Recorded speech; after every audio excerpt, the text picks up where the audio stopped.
자, 여러분 오늘 5월 넷째 주 수업 시작하도록 하겠습니다. 저번 주에 선생님이 영상을 다 찍고 올리려고 보니까 뒷부분 기말고사에 대한 그런 것들이 다 날라가 가지고 영상을 제대로 못 올리고 이제 그 오페라의 7가지 유형만 마무리를 하고 올리게 됐는데, 그 영상 마지막을 보니까 오페레타에 대해서도 다 마무리를 못 했더라고요. 그래서 오늘 수업은 오페레타 그 마지막 얘기하고, 그 다음에 기말고사를 정리하고, 그리고 할 수 있으면 시간이 되면은 다음 주부터 감상할 오페레타 지옥의 오르페에 대한 전반적인 그 개요와 설명을 좀 하는 걸로 영상을 하도록 하겠습니다. 다음 주에 수업에 대해서는 선생님이 이번 주말에 한번 이렇게 녹화를 오페라 감상하는 데 있어서 어떤지 한번 실험을 좀 해봐야 될 것 같아요. 그래가지고 이 마이크로 녹화를 해서 여러분들에게 올리는 게 어떤 식으로 화면이나 음향이나 음질이나 어떤 게 괜찮을지 한번 실험을 해보고, 영 아니다 싶으면은 다음 주에 수요일 날 우리가 항상 예정된 시간에 다음 주에 대면 수업으로 오페라 감상을 하도록 하고, 음질이 생각보다 괜찮고 영상으로 올리는 게 괜찮을 것 같으면 여러분들에게 공지를 해드리고 목요일쯤이나 다음 주 올리도록 아마 할 것 같아요.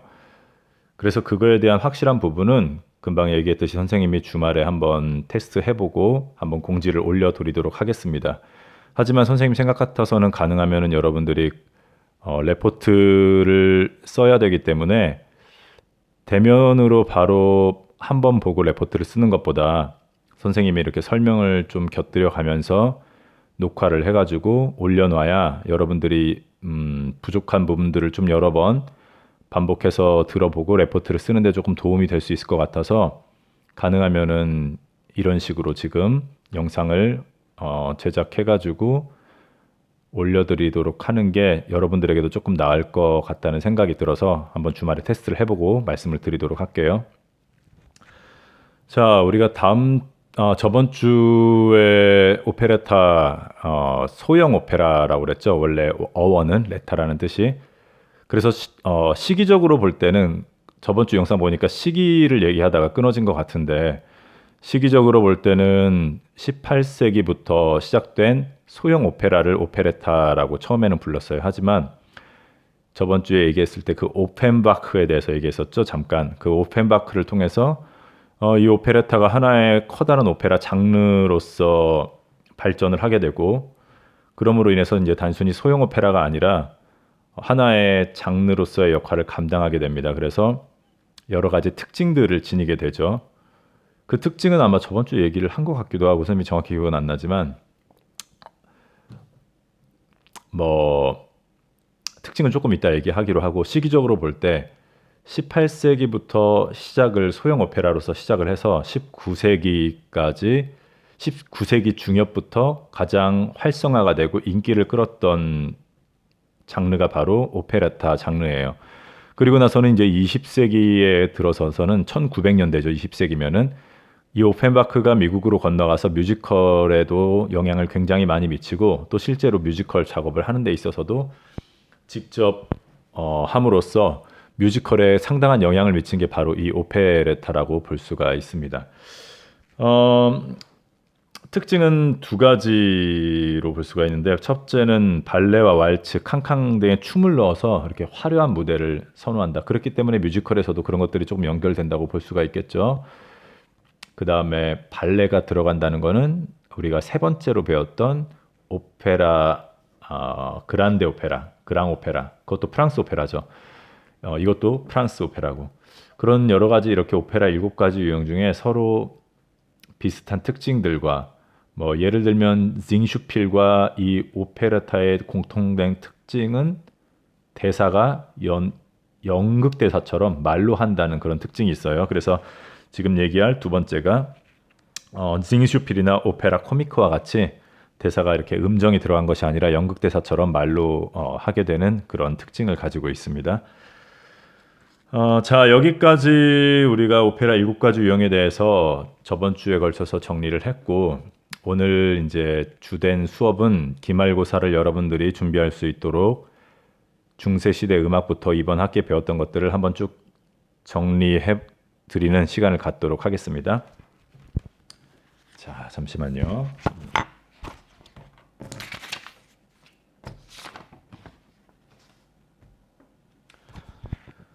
자, 선생님이 여러분들의 조금 편의를 위해서 그 중세 음악부터 우리가 배웠던 것들을 조금 번호를 매겨가지고 1번부터 해가지고 이렇게 쭉 설명을 하는 방식으로 오늘 좀 수업을 진행하도록 할게요.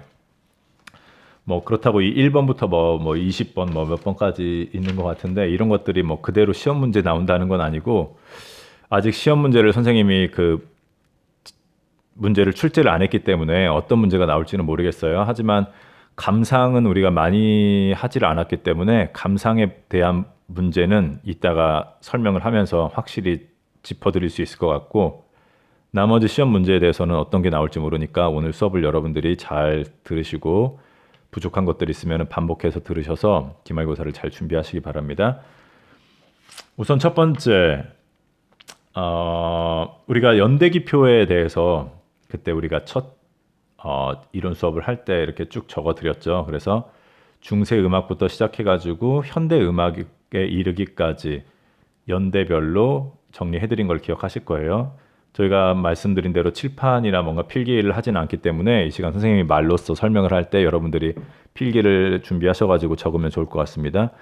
중세 음악의 Common Practice Period라고 그래 가지고 가장 공통된 그런 주된 음악의 시대가 있다고 그랬죠. 그 시대가 바로 바로크부터 시작해서 그 다음에 고전, 그 다음에 낭만, 이제 하나 더 나가면 인상주의까지 포함이 되는데 현대 음악 전에 그렇게 어떻게 보면 네 가지의 그런 형태가 가장 일반적으로 우리가 공부하고 있는 그런 공통된 음악의 특징이라고 볼 수가 있어요. 그것과 중세 음악을 이어주는 것이 바로 르네상스 음악이라고 볼 수가 있겠고 가장 첫 번째 되는 게 금방 얘기한 중세 음악이라고 볼 수가 있습니다. 그래서 중세 음악을 연대기표로 보자면 500년 또는 800년부터 시작한다고 하는데 여러분들이 조금 헷갈리지 않게 그냥 500년이라고 보는 게 좋을 것 같아요. 500년부터 1400년에 이르기까지 거의 900년, 뭐 좀 더 오버하자면 1000년 가까운 시간 동안 중세 음악의 시대라고 볼 수가 있습니다. 그래서 연대별로 따지면 500년부터 1400년대까지가 중세 음악이다. 이렇게 보면 되겠고 그 다음에 르네상스 음악은 1400년대부터 1600년대까지 그 다음에 바로크 음악은 1600년부터 1750년 고전 음악은 1750년부터 1820년 낭만은 1820년부터 1900년 전후로 보고 그 다음에 아까 잠깐 얘기한 인상주의, 인상파가 있었던 그런 음악 시대는 1875년부터 1925년 정도를 인상주의 시대라고 볼 수가 있습니다. 그 다음 시대는 이제 동시대, 1975년까지를 동시대 음악이라고 볼 수 있고, 그 다음에 그 이후의 시대는 현대 음악, 뭐 지금의 음악이라고 볼 수 있겠죠. 그렇게 연대기표는 나누면 되겠습니다. 연도별로 볼 때는 여러분들이. 자, 두 번째. 서양 음악사가 중세로부터 시작하는 이유에 대해서 우리가 수업 시간에 설명을 했었죠. 그것은 서양 음악을 볼 때 성경적으로나 여러 가지로 볼 때 서양 음악은 훨씬 더 그 전부터 있었죠. 성경에 봐도 비파와 수금으로 뭐 찬양을 하고 이런 것들이 BC 예수님이 이 땅에 오시기 전 BC 몇천 년 전부터 이미 있었기 때문에 그런 것들을 볼 때 음악의 역사는 굉장히 길지만 우리가 지금 서양 음악이라고 하는 것을 중세 500년부터 보기 시작한 것은 그 이유는 바로 자료가 남아있기 때문이라는 말을 여러분들에게 했던 걸 기억하실 거예요. 여러분도 그런 것 좀은 기억을 했으면 좋겠고 그 다음에 3번 중세 음악의 역사적 배경은 이 두 번째 금방 우리가 배웠던 서양 음악이 중세부터인 그런 이유와 굉장히 연관이 있어요. 역사적 배경을 금방 3번에 해당되는 역사적인 배경을 보자면 동로마와 서로마 얘기를 그때 했었죠. 그래서 이제 동로마 제국이 통일을 467년에 동로마 서로마가 망하고 동로마 제국이 이제 전체 통일을 하면서 중앙 집권적인 굉장히 권력과 그런 것들을 정치적인 힘과 뭐 모든 문화와 예술 관련된 그런 사회의 모든 통제권을 가지고 다니면서 음악이라는 거에 있어서도 그렇게 하나님을 찬양하고 종교적인 힘을 발휘하는 그런 것들이 나타나게 되면서 그것이 이제 문서화되고 그런 것들이 자료로 남아 있게 되는 그런 시기가 바로 동로마 제국이 통일되면서 중앙 집권적인 힘을 갖게 되면서부터라고 말씀을 드렸어요. 그래서 그 역사적 배경과 맞물려서 500년부터 1400년대까지가 중세 음악이라고 보면 되겠습니다. 자, 그 다음에 네 번째, 중세 음악의 기보법에 대해서도 말씀을 드렸죠. 지금까지 우리가 현대 음악을 하는 그런 악기와 다르게 오선지 형태가 아니라 그 가사에 이렇게 꾸불꾸불한 형태의 지렁이 같은 그런 표시를 해놔서 이게 그냥 음악의 높낮이를 이렇게 조정하는 뭐 그렇기 때문에 이것이 어떤 딱 정확한 수학적인 얼만큼 올라가면 몇 도 우리가 지금 얘기하는 대위법적인 화성법적인 그런 것들이 아니라 조금 애매할 수는 있지만 어찌됐든 그때 중세 음악의 처음의 기부법은 네우마라고 그래서 그때 적어줬죠. NEUMA 네우마 그런 네우마가 기보법의 형태였다. 그래서 오선지가 아니라 그런 형태의 그런 것들을 그때 아마 프로젝터를 통해서 잠깐 여러분들에게 보여줬던 것 같아요. 그걸 기억했으면 좋겠고 다섯 번째 중세 음악의 시작.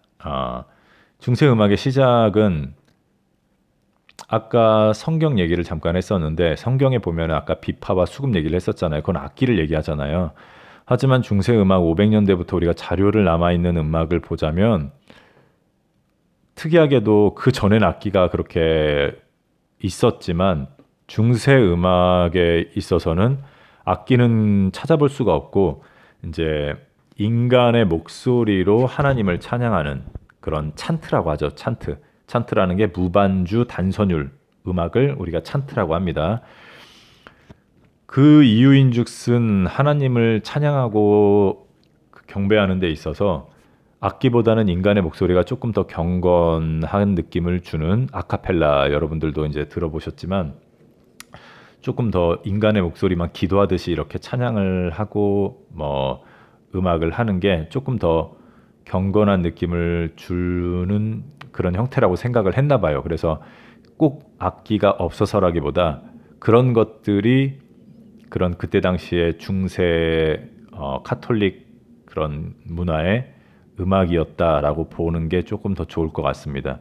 거기서 발전된 형태로 가려고 했을 때 얼마나 그런 것들을 오히려 이단시하고 발전을 막았기 때문에 우리가 900년대부터 500년부터 1400년까지 거의 1000년이 되는 시간 동안 중세 음악이 발전하는 것을 우리가 배웠잖아요. 그 모노포니부터 폴리포니까지. 그거를 볼 때 900년, 거의 1000년이 가까운 시간이 걸린 이유가 금방 얘기한 그런 종교성의 어떤 발전되지 못하는 형태. 조금만 변화가 있을 때 그것을 이단시하고 매도하고 마녀사냥, 우리가 마녀사냥이란 말 들어봤잖아요. 중세 그런 것들이 있었다라는 걸 그때 얘기했었어요. 자, 그래서 중세 음악의 시작은 경외감의 느낌을 주기 위한 인간의 목소리로 그런 걸 시작을 했다. 그것이 바로 찬트다. 여러분 찬트에는 뭐가 있죠? 플레인 찬트하고 그레고리안 찬트 얘기했었잖아요. 그것이 바로 무반주 단선율 음악이라고 보면 되겠습니다. 그 중에서도 이제 그레고리안 찬트가 중요하다고 얘기를 했었는데 자, 여러분들에게 이제 개념을 정리해 드릴 거예요. 중세 음악의 개념을. 그래서 플레인 찬트와 그레고리안 찬트는 모노폰이라고 하는 그런 형태의 단선율 음악이다라고 보시면 되겠어요.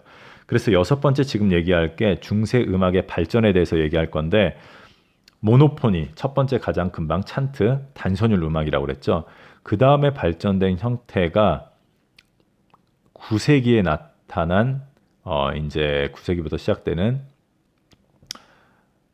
헤테르폰이라고 합니다. 헤테르폰이라는 건 뭐냐면 즉 오르가눔 여러분 얘기했었잖아요. 오르가눔을 즉 헤테르폰이라고 해요. 그 오르가눔이라고 하는 것은 단선율이 아니라 선율이 이제 두 개 그렇게로 만들어지는 음악이라고 여러분들이 단순하게 보면 될 것 같습니다. 자, 우리가 이제 그 감상을 그 부분부터 했었을 거예요, 아마. 헤테르포니가 발전되는 그 형태, 즉 9세기부터 시작되는 퍼레럴 오르가눔, 병행이죠. 병행이라는 뜻의 그 퍼레럴 오르가눔의 특징을 보면 그때 감상을 하면서 설명을 해드렸지만 병행이라는 단어 뜻과 마찬가지로 첫 주선율과 밑에 보조 선율이 따로 있는 것이 아니라 그 선율에 맞게 뭐 장 5도나 뭐 이렇게 4, 5도로 간격으로 그대로 병행으로 이어지는 거를 화음을 넣어서 했던 게 바로 첫 번째 나타난 9세기에 나타난 퍼레럴 오르가눔이라고 여러분이 기억하시면 될 것 같습니다. 병행 오르가눔. 자, 두 번째 오르가눔의 발전된 형태는 무려 200년이 지나서 11세기 프리 오르가눔이에요. 자유 오르가눔. 그것은 좌우의 자유가 아니라 상하의 자유다. 즉 리듬의 자유가 아니라 음정의 화음의 자유라고 볼 수가 있습니다. 그래서 박자는 똑같이 가지만 위아래로 자유가 생겨서 화음이 단순히 아까 처음 얘기한 퍼레럴 오르가눔처럼 4, 5도의 형태의 진행이 아닌 조금 더 화음이 자연스러워지고 우리가 듣기에 화음적으로 조금 더 발전된 형태의 그런 오르가눔이 바로 프리 오르가눔, 자유 오르가눔이라고 볼 수가 있습니다. 그것이 시기적으로 11세기라고 보시면 되겠고 그 다음에 발전된 형태는 12세기의 플로리드 오르가눔이에요.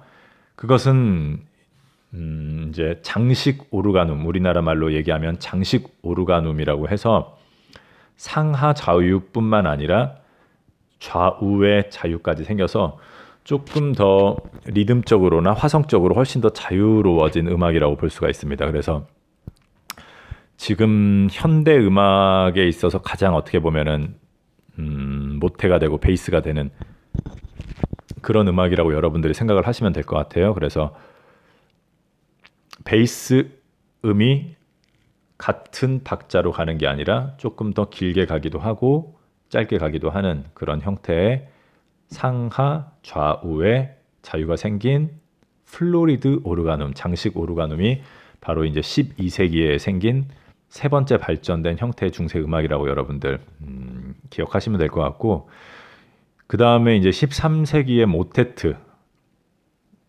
이것도 결국에는 다 뭐 종교 음악이죠. 모테트도. 그래서 발전된 형태가 이제 13세기의 모테트라고 나타납니다. 이 모테트에서부터는 선율이 헤테르포니에서 이제 넘어가가지고 지금까지 우리가 금방 선생님이 정리해줬던 퍼레럴 오르가눔, 그 다음에 프리 오르가눔, 플로리드 오르가눔 이것들은 모두 다 헤테르폰이라고 볼 수가 있어요. 즉 이선율 음악.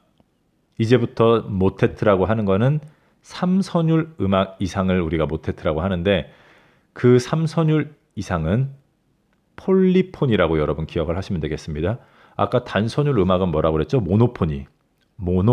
그 다음에 오르가눔, 즉 이선율 음악은 헤테르폰이라고 설명을 드렸습니다. 그 다음에 지금 마지막 얘기한 모테트 같은 경우 3선율 이상의 음악을 폴리폰이라고 여러분 기억을 하시면 될 것 같아요. 자, 그 다음에 이제 바로크 음악 같은 경우는 거기서 더 나아가서 폴리폰에서 이제 호모폰이라고 명명을 할 수가 있습니다. 뭐 이제 그것까지는 뭐 여러분들 이따가 나중에 얘기를 하도록 하고 그 다음에 여섯 번째가 지금 중세 음악의 발전 과정 모노포니부터 쭉 얘기한 것이 그 여섯 번째라고 보시면 되겠습니다. 그 다음에 일곱 번째 르네상스의 역사적 배경에 대해서 얘기를 하도록 할게요. 르네상스라는 말은 부흥, 그 다음에 다시 태어나다 뭐 이런 뜻이 있다고 말씀을 드렸죠. 그래서 이제 중세 음악으로부터 벗어나서 르네상스 음악은 휴머니즘에 입각한 예술뿐만 아니라 철학 특히 그 다음에 과학 중세 시대에 눌려 있었던 신 중심의 모든 사회 분야와 음악과 예술 모든 계통에서 이제는 인간 중심의 음악뿐만 아니라 과학과 이런 것들이 발전을 하면서 굉장히 많은 변화가 생긴 게 바로 이제 르네상스의 시대 또 르네상스 음악이라고 볼 수가 있습니다. 자, 뭐 그런 여러 가지 얘기는 우리가 수업 시간 했으니까 넘어가기로 하고 그런 르네상스의 역사적 배경이 이제 신 중심에서 르네상스라는 말대로 인간 중심으로 바뀐 게 바로 르네상스의 역사적 배경이라고 볼 수가 있습니다. 자, 이 역사적 배경은 르네상스의 역사적 사건과 굉장히 연관이 돼 있어요. 그래서 7번째, 8번째를 묶어서 하나로 얘기를 할게요. 8번째는 르네상스의 역사적 사건입니다. 역사적 사건이 몇 개가 중요한 것들이 굉장히 많지만 특히 뭐 레오나르도 다빈치라는 한 인물만을 가지고도 여러 가지 얘기를 할 수 있지만 그 인물 뭐 얘기를 안 하더라도 뭐 미술이면 미술, 과학이면 과학 여러 가지 분야에서 큰 업적들이 르네상스에서 나타나게 되는데 이 르네상스의 역사적 사건들을 얘기하는 이유는 르네상스의 역사뿐만 아니라 이 역사적 사건들이 르네상스 음악에 굉장히 영향을 많이 미쳤기 때문에 중세 음악과 다른 르네상스의 음악은 르네상스의 역사적 배경과 함께 하기 때문에 여러분들에게 설명을 해드리는 겁니다. 그래서 첫 번째 가장 중요한 건 어떻게 보면 인쇄술이라고 볼 수가 있어요. 인쇄술의 발달로 인해서 처음으로 종교 음악을 벗어나서 이 세상 음악 우리가 그거를 뭐라고 그때 말씀을 드렸죠? 마드리갈이라고 했었죠. 마드리갈 16세기 나타난 마드리갈이라는 장르가 생겨났고 또 많은 사람들에게 음악이라는 것들이 이제 인쇄술을 통하여서 보급되면서 훨씬 더 중세 음악은 여러분들에게 아까 설명을 해드렸듯이 거의 1000년에 가까운 시간 동안 그 조금 발전을 했는데 르네상스 시대부터는 인쇄술의 발달로 인해서 훨씬 더 많은 사람들에게 보급이 될 뿐만 아니라 많은 사람들이 보급이 되다 보니까 발전되는 형태와 발전되는 시간도 굉장히 단축되고 빨라졌다는 큰 의미가 있습니다. 첫 번째, 세상적인 음악, 종교적인 음악이 아니라 세상적인 음악이 생겼다는 마드리갈의 탄생과 그런 큰 특징이 있고 두 번째, 인쇄술의 발달로 인해서 세상적인 음악뿐만 아니라 그 음악의 형태가 굉장히 빨리 발전하고 여러 가지 형태로 발전했다는 그런 특징을 볼 수가 있습니다. 자, 두 번째는 나침판의 개발도 들 수가 있죠. 이게 뭐 직접적으로 르네상스 음악에 영향을 끼쳤다고 뭐 보기는 힘들겠지만 어쨌든 르네상스에 있어서 가장 역사적인 사건 중에 하나는 나침판의 개발로 인한 뭐 신대륙의 발전과 점점 더 이렇게 크게 확장돼가는 뭐 그런 역사적 배경이 깔려 있죠. 그렇기 때문에 뭐 음악도 많이 퍼져나갔다고도 할 수가 있겠고 그래서 나침판의 발견로 인한 그런 마젤란의 세계일주며 뭐 그런 것들도 큰 사건이라고 볼 수가 있습니다. 자, 세 번째도 굉장히 중요한 사건이에요. 화약의 탄생, 발전이 아니라 화약이 발견도 아니죠. 화약의 발명으로 인한 중세 기사제도라고 그러죠. 봉건사회 그런 것들이 몰락을 하면서 더 대중적이고 서민 중심의 사회가 되면서 그랬기 때문에 오히려 더 인간에 대한 본질적인 거를 탐하고자 했고 과학과 예술 분야에서 인간 중심의 음악과 그런 것들이 탄생하는 데 있어서 화약의 역할도 크다고 할 수가 있습니다. 그래서 그런 화약으로 인한 중세 기사제도의 몰락과 함께 대중적인, 서민적인, 인간적인 음악의 탄생을 더 가속화시켰다라고 볼 수 있습니다. 그 다음에 이제 네 번째까지가 뭐 여러 가지가 있지만 이 역사적 배경에 대해서는 발명된 거는 네 번째까지만 말씀을 드릴게요. 네 번째 중요한 거는 바로 종교개혁이라고 볼 수가 있습니다. 종교개혁이라고 하면 여러분들도 그때 설명드렸듯이 마틴 루터의 그런 카톨릭 사제였지만 카톨릭의 어떤 그런 면죄부를 그때 당시에 팔고 즉 죄를 돈 주고 사해주는 그런 뭐 마녀 사냥뿐만 아니라 점점 더 그런 힘과 중세 권력이 모두 다 집중되면서 타락하고 변질될 대로 변질된 그런 카톨릭의 그런 문화를 성경적하고 너무나 어긋났던 그런 문화들이 이제는 아까 인쇄술하고도 이게 어떻게 보면은 조금 연관이 돼 있을 수도 있어요. 왜냐면은 그때 당시에 중세 시대에는 인쇄술이 발달하지 않았기 때문에 성경 말씀을 지금 우리 시대와 같이 성경을 원한다고 사서 읽고 이럴 수가 있는 게 아니었기 때문에 카톨릭 사제로부터 말씀을 들었고, 그렇기 때문에 그 말씀이 성경에 기록된 온전한 말씀이었느냐? 절대 그렇지가 않다는 거죠. 하물며 지금도 이 시대에도 성경이 이렇게 많고 내가 원하면 얼마든지 성경을 읽을 수 있지만, 우리가 개신교라고 하는, 또는 카톨릭에서도 마찬가지고 목사님들이나 사제들이 성경 말씀을 전하지만 그 말씀이 성경과 굉장히 어긋나는 것들이 사실 진짜 많거든요. 하물며 이 시대에는, 중세 시대에는 성경이 있지도 않았기 때문에 더욱더 그런 사제들과 그런 종교 지도자들이 말씀을 전하는 이런 말씀들이 훨씬 성경적으로 어긋나 있었기 때문에, 이 마틴 루터라는 사람이 종교개혁을 함에 있어서 인쇄술의 발달도 큰 서포트를 해주는 역할을 했다고 볼 수가 있습니다. 그래서 많은 대중들도 어떻게 보면 뭐 많은이라고까지는 할 수는 없지만, 그래도 이제 종교 지도자들뿐만 아니라 여러 사람들이 성경을 또한 접하게 되고, 그 카톨릭의 그동안에 타락했던, 성경과 많이 벗어난 그런 여러 가지 교리적인 것들과 제도적인 것들, 그런 것들의 반발로 인한 종교 개혁이 일어남으로 인해서 중세 시대의 그런 힘, 그런 편향된 그런 중앙 집권적인 힘들이 종교 개혁을 통해서 분산되면서 르네상스 시대의 그런 분위기, 인간 인간 중심이라고 할 수 있는 그런 인간의 그런 부활, 다시 인간의 중심으로 다시 태어나고자 하는 그런 신의 그런 영역과 그런 것을 벗어나고자 하는 그런 열망들이, 어떻게 보면은 억눌렸던 중세 시대의 그런 종교성과 그런 것들이 종교 개혁을 통해서 어느 정도 일어났다고 볼 수가 있습니다.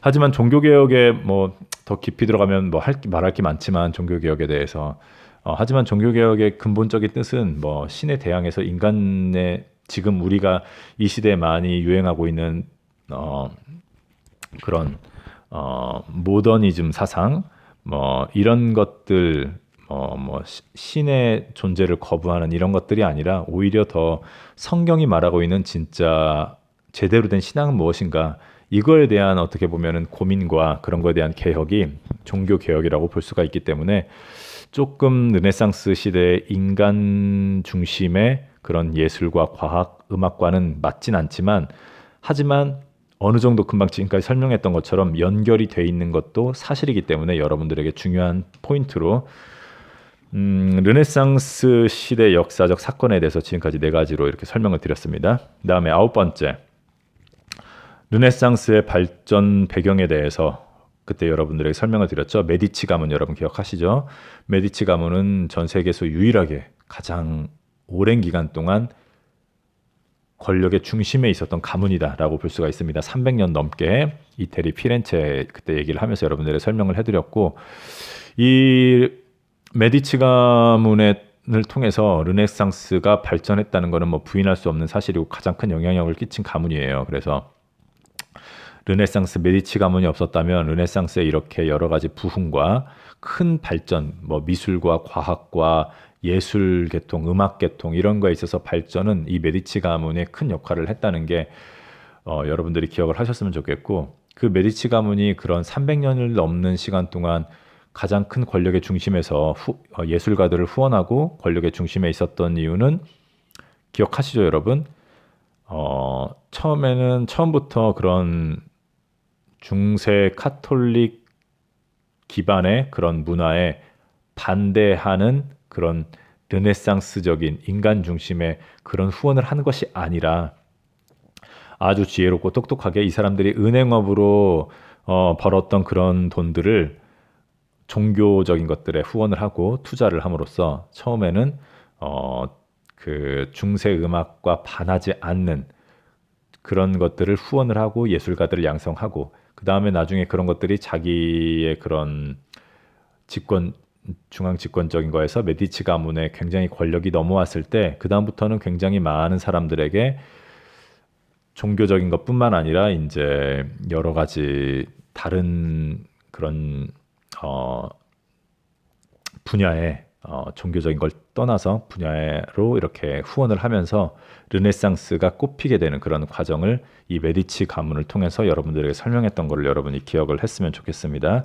그래서 이 메디치 가문의 그런 후원이 바로 바로크까지 이렇게 쭉 이어지면서 바로크에 있어서도 계속해서 후원이 가문들, 즉 귀족들을 통해서 일어났죠. 그래서 뭐 바르디 백작 뭐 이런 그런 가문들을 통해서 뭐 그때 바로크의 카메라타 그룹이 후원받아서 뭐 거기서부터 이제 그 뭐 모노디가 나오고 뭐 이런 얘기를 여러분 했던 걸 기억할 거예요. 그래서 그런 후원들이 있었다. 르네상스의 발전 배경에는 그런 것들을 여러분이 기억하실 수 있는 포인트입니다.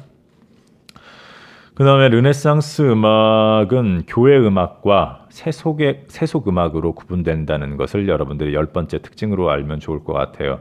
10번째, 르네상스 음악은 교회 음악, 화려한 리듬 구조의 모테트라는 것이 아까 말한 대로 중세 음악의 가장 끝에 13세기에 자리 잡고 있는 모테트 음악이지만 이 모테트 음악이 르네상스 시대에 계속해서 이어집니다. 그래서 르네상스 모테트로 발전을 하게 되어서 리듬 구조가 훨씬 더 화려해지고 다양해지고 성부도 훨씬 더 3성부가 아니라 이제 4성부, 5성부, 6성부까지 발전하게 되는 바로 르네상스 모테트가 첫 번째 르네상스 음악이고 두 번째 르네상스 음악은 아까 말한 대로 인쇄술과 뭐 여러 가지 나침판과 뭐 화약 이런 것들의 종교 개혁 이런 것들에 다 영향을 받은 중요한 포인트는 바로 종교적인 음악에서 벗어나서 처음으로 세속적인 음악, 즉 마드리갈의 탄생이라고 여러분들에게 아까 말씀을 드렸어요. 그래서 르네상스 음악의 특징은 교회 음악, 즉 르네상스 모테트와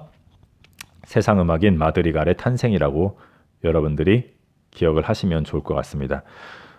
마드리갈 음악에 대해서 발전 과정을 11번째로 여러분들에게 설명을 해드리겠습니다. 인쇄술에 의한 세속음악의 발전, 마드리갈의 발전 과정, 초기, 중기, 후기에 대해서 여러분들에게 말씀을 드렸었죠.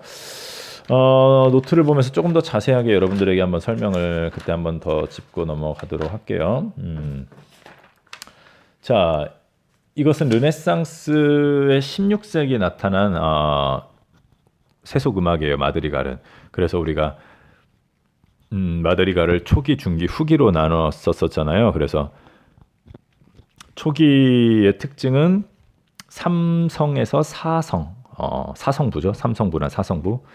그런 것들이 초기 마드리갈이라고 볼 수가 있겠고 작곡가로는 우리가 주목할 사람은 막 필립 베르들로 그때 적어줬었죠. 그 다음에 자크 아르카델트 뭐 이런 사람들을 적어주고 그 사람들의 음악을 감상했던 게 여러분들 아마 기억하실 거예요. 그래서 이 마드리갈은 이제 후기 마드리갈의 특징을 이제 설명을 해드리겠지만 이 후기 마드리갈을 가기 전에 이 후기 마드리갈의 특징과 맞물려서